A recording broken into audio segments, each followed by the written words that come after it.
Okay. చేవెళ్లలో కూడా ఇప్పుడు BJP Congress మా మధ్య పోటీ అంటున్నారు. ఎవరు కొండా విశ్వేశ్వరరెడ్డి తర్వాత రంజిత్ రెడ్డి. వాళ్ళు అంటుర్రు, మేము అది ఒప్పుకుంటలేము కదా. ఉమ్, ఇది అంతే ఎవరు చెప్పాలి? ఉమ్, ప్రజలు చెప్పాలి, ఓటర్ మహాశయులు చెప్పాలి.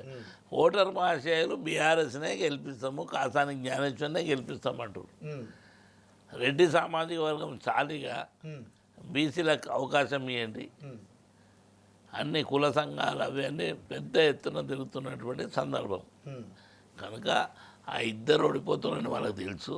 ఉమ్, ఆడ బీఆర్ఎస్ ప్రభుత్వం, బీఆర్ఎస్ పార్టీ కాసాని జ్ఞానేశ్వర్ తప్పకుండా బీసీ బిడ్డ తప్పకుండా ఆడ గెలవబోతుండు అత్యధిక శాతంతో. మీరు చూస్తారు.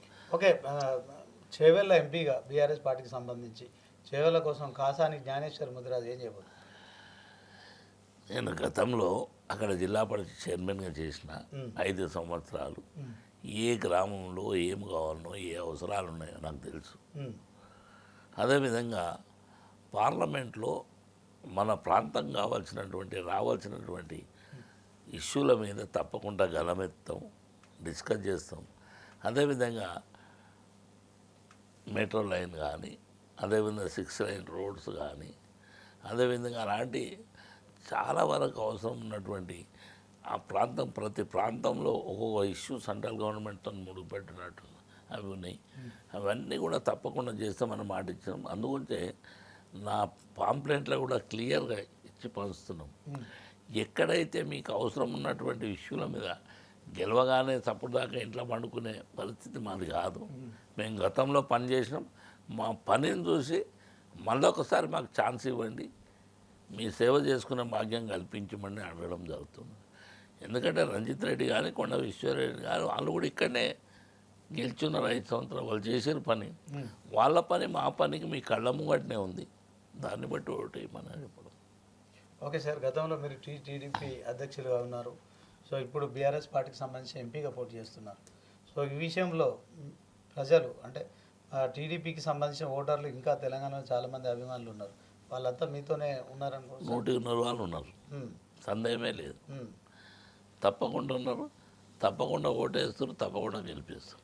ఓకే. మీరు అభ్యర్థిగా ప్రకటించిన తర్వాత మీ ప్రచారం ఈ కాన్స్టిట్యున్సీలో ఎంతవరకు పూర్తయింది, ఎప్పటి వరకు పూర్తి కాబోతుంది? కేసీఆర్ పర్యటన కూడా ఉంది కదా, దానికి సంబంధించి ఫస్ట్ ఏంటంటే ఎలక్షన్స్ లోపల 7 కాన్స్టిట్యున్సీలు ఉన్నాయి మనకు. అవును. చెవెళ్ళ పార్లమెంట్లో 7 కాన్స్టిట్యున్సీలలో కూడా కార్యకర్తల మీటింగ్ కానీ, బూత్ కమిటీల ఇష్యూలు కానీ అన్ని మీటింగ్లు అయిపోయినాయి. మొట్టమొదట బహిరంగ సభ కేసీఆర్ గారిది ఎన్నికల సందర్భంగా మన దగ్గరనే అయింది. బ్రహ్మాండమైన స్పందన ఉంది. అసలు గ్రామాలకు ఒక బస్సు పంపిస్తే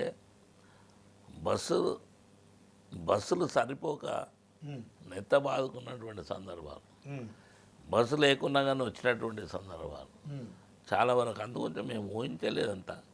ఇప్పుడు గ్రౌండ్లో ఉన్నటువంటి జనంతో పాటు ఇంకా 4% జనం రోడ్ల మీద ఉండరు.